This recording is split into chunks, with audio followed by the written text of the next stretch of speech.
Selamat berjumpa kembali Bapak Ibu dan rekan-rekan muda dalam Selamat Berefleksi edisi kali ini. Dalam perjumpaan kita pada saat ini, saya mengajak kita untuk merenungkan satu buah tema berjudul Mentalitas Senang-Senang. Bacaan Alkitab kita diambil dari kitab Pengkhotbah 12 ayatnya yang pertama. Ingatlah akan penciptamu pada masa mudamu, sebelum tiba hari-hari yang malang dan mendekat tahun-tahun yang kau katakan tak ada kesenangan bagiku di dalamnya. Bagian Alkitab ini kadang-kadang menjadi bagian dari refleksi anak-anak muda, Bapak Ibu Saudara. Bersenang-senang pada masa muda menjadi sebuah fenomena, karena ketika sudah tua kita tidak bisa menikmati hidup. Ya, mungkin saja perilaku ini bisa menjawab pertanyaan kenapa bagi beberapa orang anak-anak muda dirasa sulit sekali memikul tanggung jawab, terutama tanggung jawab dalam bergereja. Kenapa mereka sulit sekali diajak untuk bangun komitmen dalam pelayanan? Fenomena berpindah gereja, ya, berpindah persekutuan, dan yang lain-lain mewarnai kehidupan bergereja.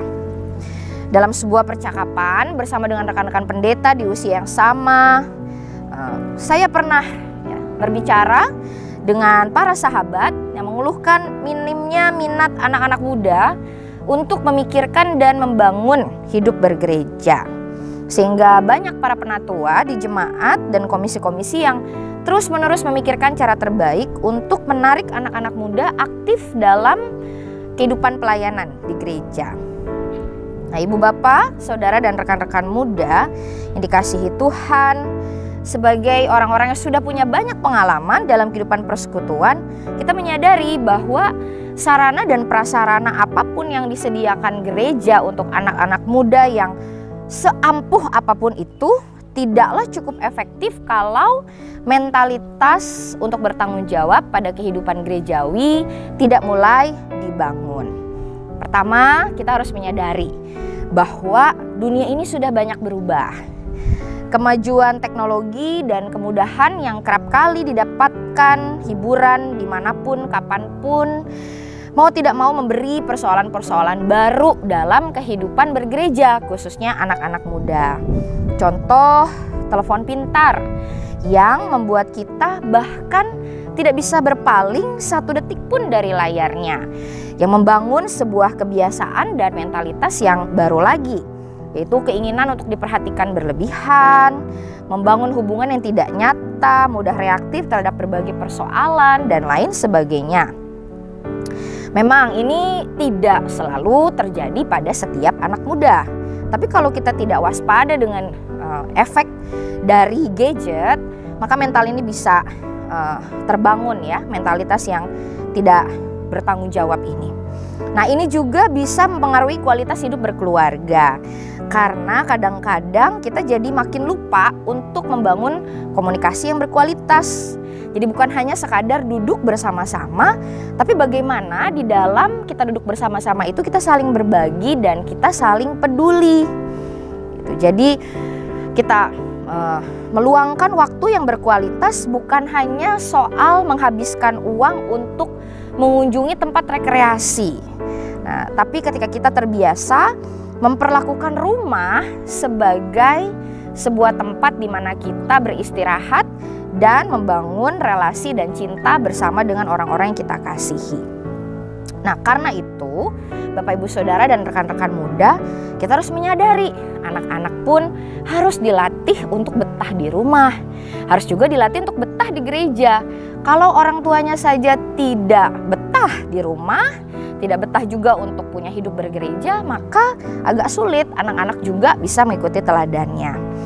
Nah, yang kedua, selain keadaan yang sekarang sudah mulai banyak berubah, Bapak Ibu Saudara, ini bukan hanya soal keluarga, tapi mentalitas anak-anak muda yang terbangun sendiri.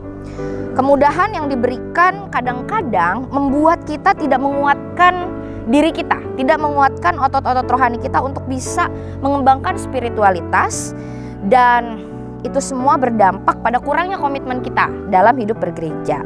Misalnya ada beberapa orang Kristen yang ikut ke gereja karena tren. Di sana ramai, jadi kita ikut pergi ke sana.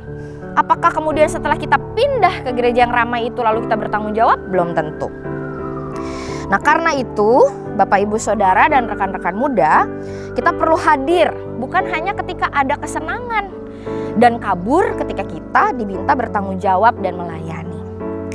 Nah, hal ketiga yang harus diperhatikan untuk membangun mentalitas bertanggung jawab dan bukan mentalitas senang-senang dalam hidup kita adalah tantangan. Ya, bagaimana tantangan-tantangan di dalam gereja itu menolong kita untuk melibatkan anak-anak muda. Nah, hukum melayani itu sebenarnya simpel ya, sangat sederhana bagi saya. Orang akan aktif kalau dia dilibatkan. Orang akan aktif kalau dia merasa dia punya peran. Kalau dia merasa terpanggil atau dipanggil untuk membantu. Nah, karena itu kita bisa melihat ada banyak orang yang bisa ngantri untuk mencari pekerjaan. Karena memang itu semua dia butuhkan. Nah, karena itu Ibu Bapak dan rekan-rekan muda, gereja selalu punya tantangan. Bagaimana kita mewujudkan sebuah persekutuan yang terus saling menghangatkan satu dengan yang lain. Terus saling berangkulan satu dengan yang lain. Nah, ini adalah sebuah perjuangan bersama. Karena anak-anak muda harus terus belajar bagaimana dia bertanggung jawab dengan hidupnya dan lingkungannya. Dan itu juga yang harus secara teguh diupayakan oleh gereja melalui setiap momen-momen pembinaan. Mungkin ada pusat-pusat pelatihan atau pengembangan keterampilan supaya mereka punya semangat berkarya dan bisa lakukan yang terbaik bagi lingkungannya. Lalu bagaimana dengan kita?